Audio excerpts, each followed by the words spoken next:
Hi guys, thanks for tuning in to another episode of Nuggets News as we continue our Evil Elite series where I show you how deep the rabbit hole goes, and the Great Awakening is really continuing. So this was Candace Owens' latest explosive episode in her series exposing the background of the Macrons, and indeed she's now proven that Brigitte Macron was born a man. And how crazy is this that mainstream media is able to cover this up, riddled with just darkness, underage.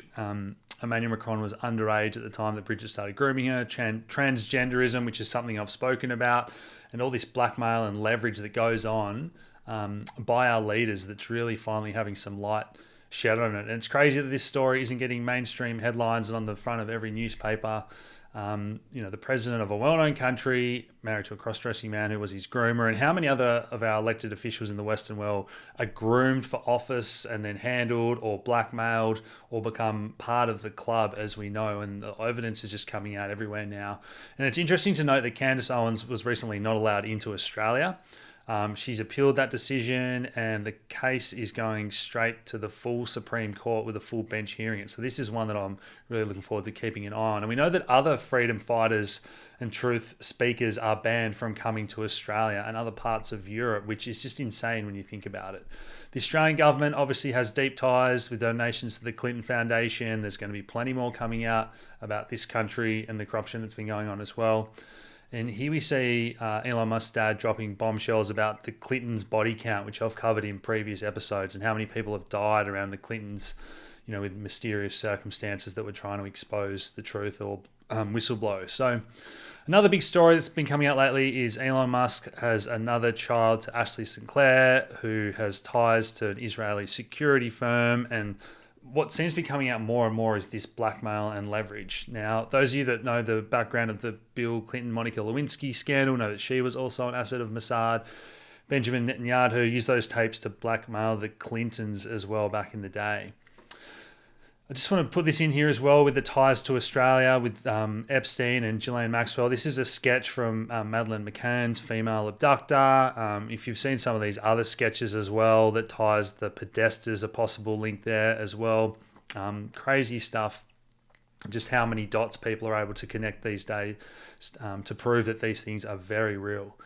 This is Glenn Beck on the Patrick Bet-David podcast talking about how the Epstein files will be released in the next 10 days. So on day one, as when Kash Patel gets in, which I believe is on Monday, guys, at time of recording. So I'm very much looking forward to seeing what we get from those.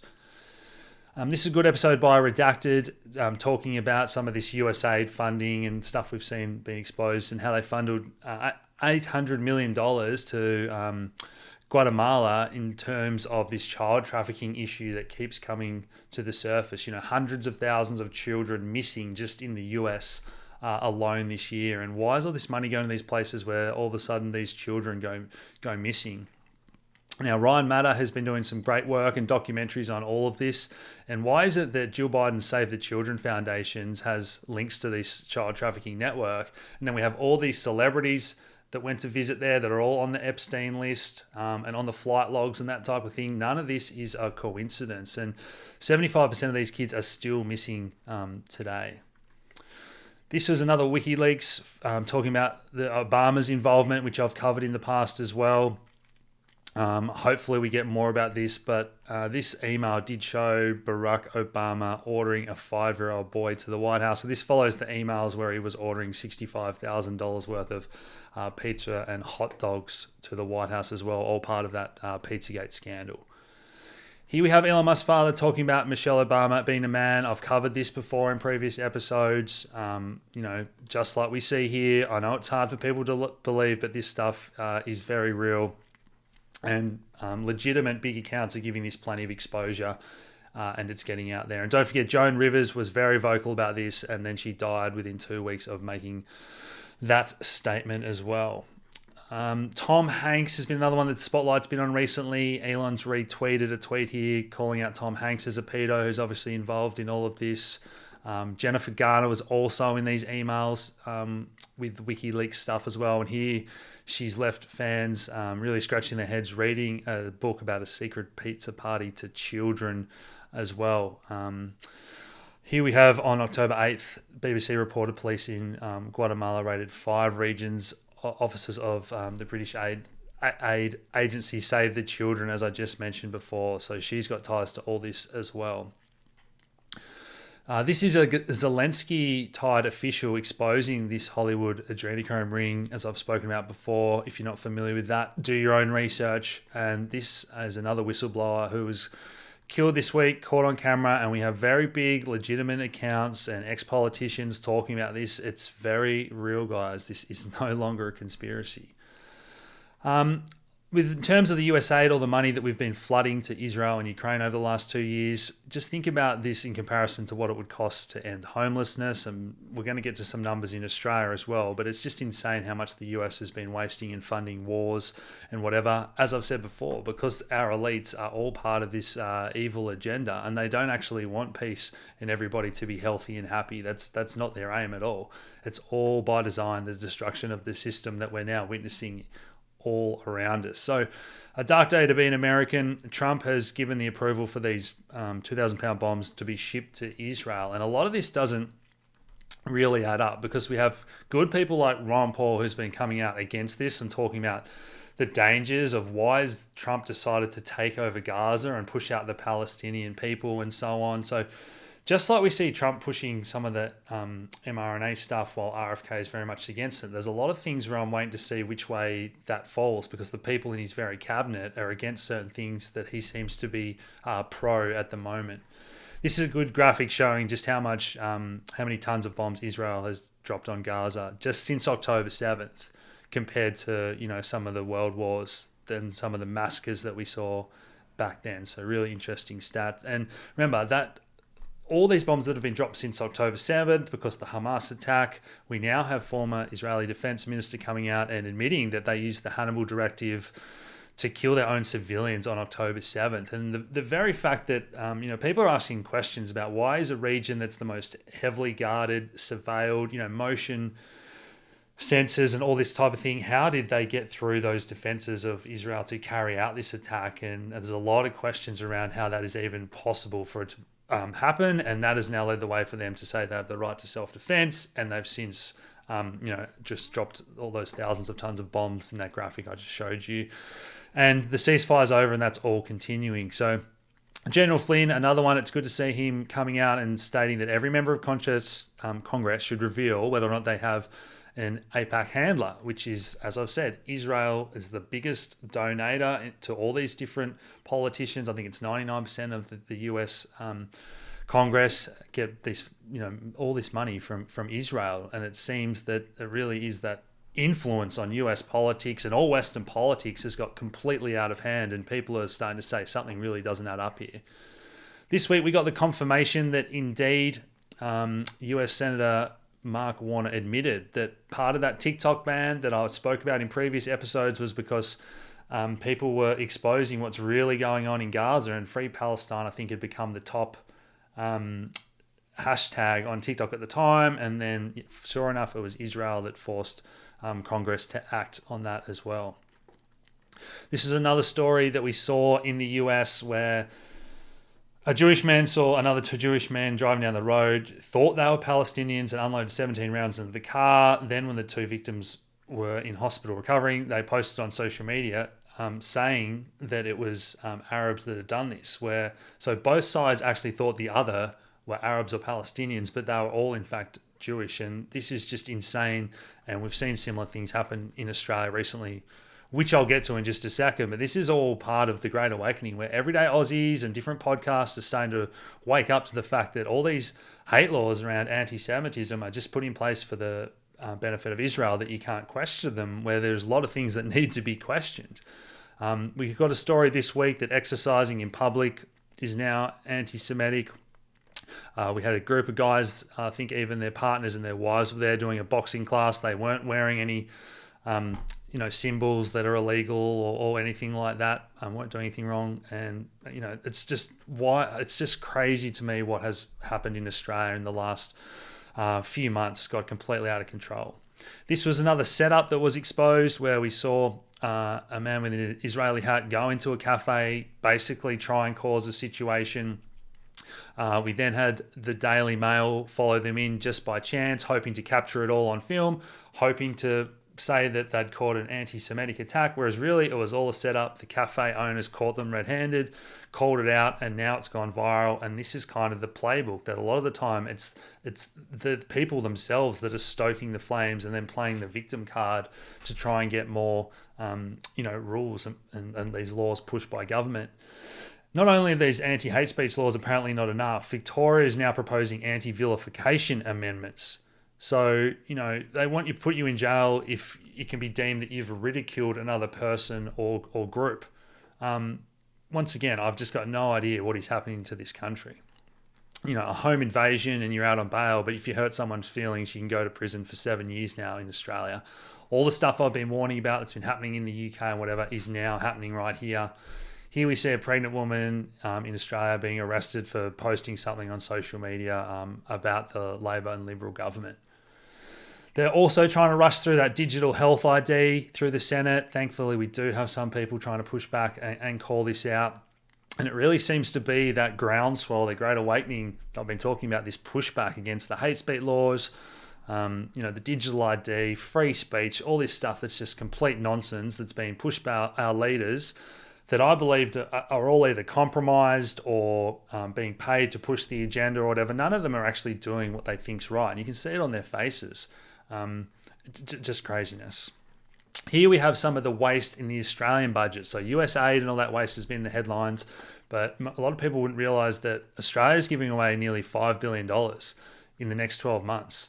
Some of these countries that are getting, tens of millions of dollars for all this random aid and things, similar to the figures we saw in the US, it might cost somewhere between 3 and 5 billion to really put a dent in the homeless situation and build more affordable houses for Australians, but instead we're giving away all that money overseas to help them with God knows what. We don't have a lot of transparency there, but maybe we will in future. This is another bill that's been passed by the two-tier system, the uni party. Nothing ever changes. This is making it a lot harder for independents to raise money and capping the amount that they can raise for their campaigns and that type of thing to favour the large parties, because we know they're falling out of favour. But let's be honest, a lot of the Greens and these other parties that were silent on this hate speech bill going through. So really, there's very few senators that are good at all these issues and really across everything that's happening. I'm very, very worried about the future of Australia, because I don't think nothing is going to get fixed this election cycle. I think it's going to take until maybe next election cycle for things to get bad enough for people to really demand structural change and complete outsiders to come in and bring about real change. So maybe we do need Assange to do that Department of Government efficiency in Australia, and we need more people like him in positions of power. This was a good clip from UFC boss Dana White going off about how soft the Australian media is. And just like we've seen with the USAID funding, all our media is funded by, Murdochs and these evil elites to push their agenda. There's no talking about the truth or what's really going on. It's always going to be censored and to push their agenda.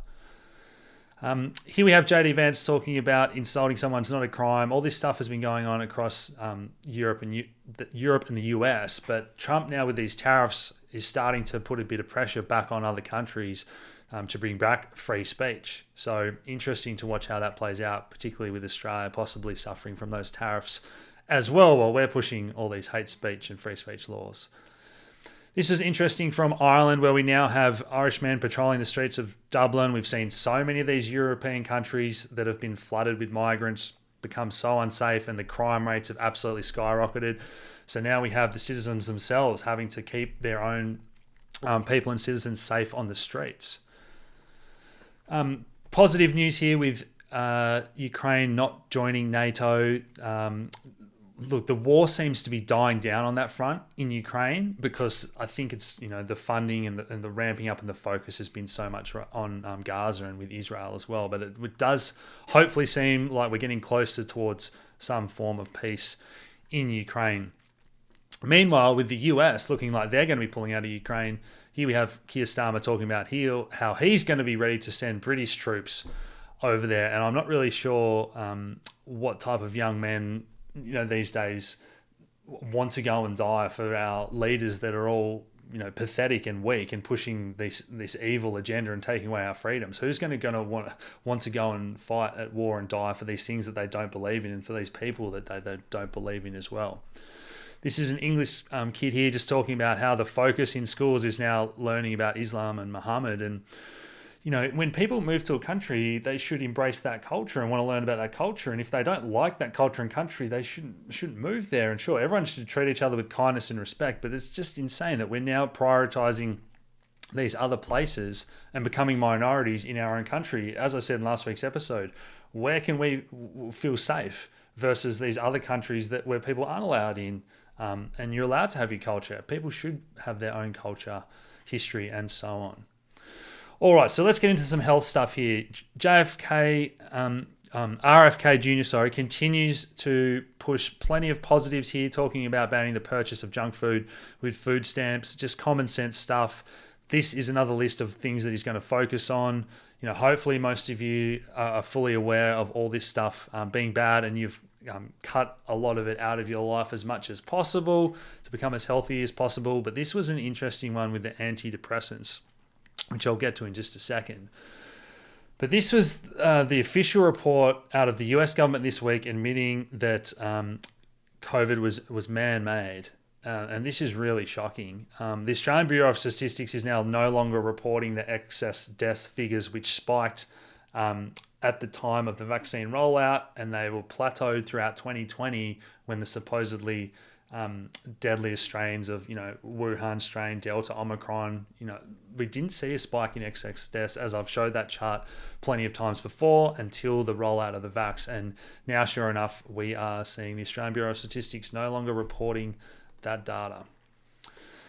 Another good study coming out showing the incidence of sudden infant death syndrome, 75% occurred within 7 days of vaccination as well. So people are starting to really re-question everything. And it's these, doctors that are qualified, that have been career doctors with huge followings, 500,000 here, that are coming out and finally speaking truth. And COVID was the moment that woke up so many people. And as he says here, if you told me that antidepressants cause mass shootings, I wouldn't have believed you.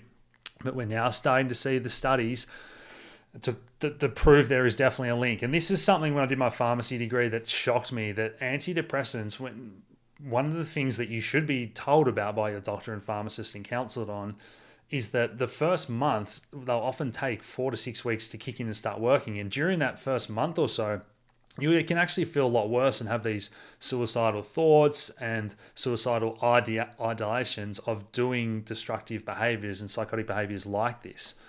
So this is definitely something that I'm going to be interested to follow and see which way this goes as well, because I guess all medications have their place, and some people that are on them that feel that it's benefited them and they didn't have the negatives, that's fine, but just have to be aware that these things can cause these links to some of the things that we're seeing. This was RFK Jr. talking about measles, interestingly as well. And as he said here, we're starting to see these case reports that, measles are on the rise in the US. And they're blaming, unvaccinated kids and that type of thing. Again, I think it's all just a complete psyop. As RFK Jr. says here, he had 11 brothers and sisters. They all got it. They were fine. We now know that vitamin A is an absolute cure for measles. We also have seen that a lot of the cases in the areas that were really affected by this was just severely malnourished kids. So a lot of these things that we get taught at uni, these diseases were everywhere, and then there was just a miracle that we invented these vaxxers and they were eradicated. As I've shown in previous charts, a lot of the time they were already eradicated for the most part, or it was just general nutrition and other things that we weren't aware of at the time that brought about a lot of these. So the US has conditionally approved a bird flu vaccine for poultry. We've been talking about how they're going to push the bird flu as the next thing for a while now, but this is a big worry for all our meats and how hard it is to get these beef, pork, meat, eggs now, all these things that I've spoken about that contain essential amino acids that are great for your health. Costco in the US now admitting to using these gene therapy vaccines in beef, pork and so on, and now they're now being approved for chickens, and we're going to hear more and more about this bird flu. And it's happening here in Australia as well. Quarantines, birds being killed, the mainstream supermarket shelves are pretty much empty of eggs. It's just wild to see them pushing this playbook again. Meanwhile, Pfizer are running Super Bowl ads about how they're going to, knock out cancer, as I mentioned before, with that big investment into AI and mRNA vaccines that Trump's been promoting, which I oppose that so strongly. And I'm just, as I said before, I'm surprised that RFK hasn't chipped in more and spoken out against this while Trump seems to be pushing it while they're on the same team.